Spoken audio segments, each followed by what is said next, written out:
Joined now by Hussain Abdul-Hussain, research fellow at the Foundation for Defense of Democracies. Hussain, as we're talking about the Lebanese perspective when it comes to a possible ceasefire deal, the messaging that we are getting from the Lebanese prime minister, the Lebanese government, is they seem more and more willing to accept a deal. But what about this deal that Israel is starting to put forward that says that they will have a lot of leeway when it comes to operating inside the country? Well, I think earlier, right after the killing of Nasrallah, we saw these old characters, the same oligarchs basically from 2006, stepping up and going against Hezbollah when they said that they were willing to elect a president even before a ceasefire.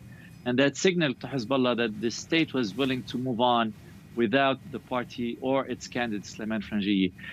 Since then, I haven't heard these same politicians or oligarchs, including Nabih Berri, the Speaker of the Parliament, I haven't heard them mention this again.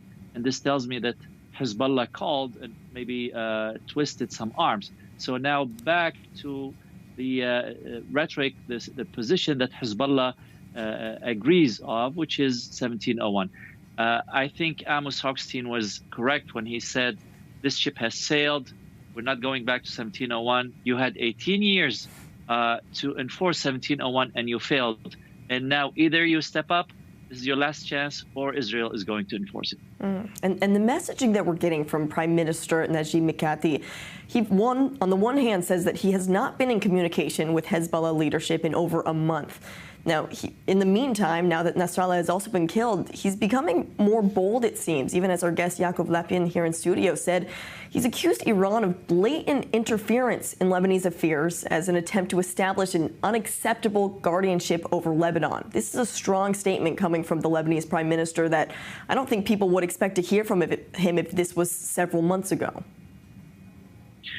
Well, number one, this is only against Iran. This is not against Hezbollah. So I wouldn't say that he would have shown same courage criticizing Hezbollah. Number two, we have to keep in mind that the de facto governor or ruler or sovereign of Lebanon is currently Speaker Nabih Berri, who's the only elected one, because we know that the prime minister is a caretaker prime minister. There's no president in place. The presidency is vacant. So the only actual ruler is Berri. Berri is Shia like Hezbollah, and Berri has been Hezbollah's partner. And this is the same scenario that was playing out in 2006. Berri was the one who negotiated 1701.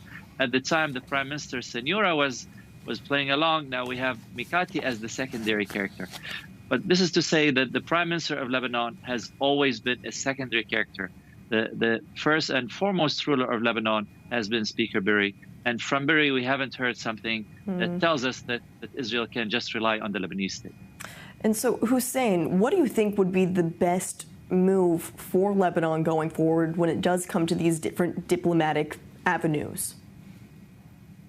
Lebanon should repeat March 14, 2005, the day when it formed national consensus and formed Bashar Assad to withdraw his troops from Lebanon after 28 years of occupation.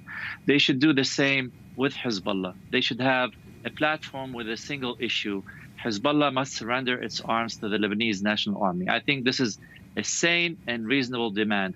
If all the Lebanese come together behind this, it can happen. Now, the thing is that Hezbollah is still in the backstage. It's still twisting arms, and that's why we haven't seen this consensus. There was some indication that it might happen, but then everybody went back into hiding. We'll have to see exactly what does happen. Hussain Abdul-Hussain, thank you for your analysis on these developing situations. Thank you.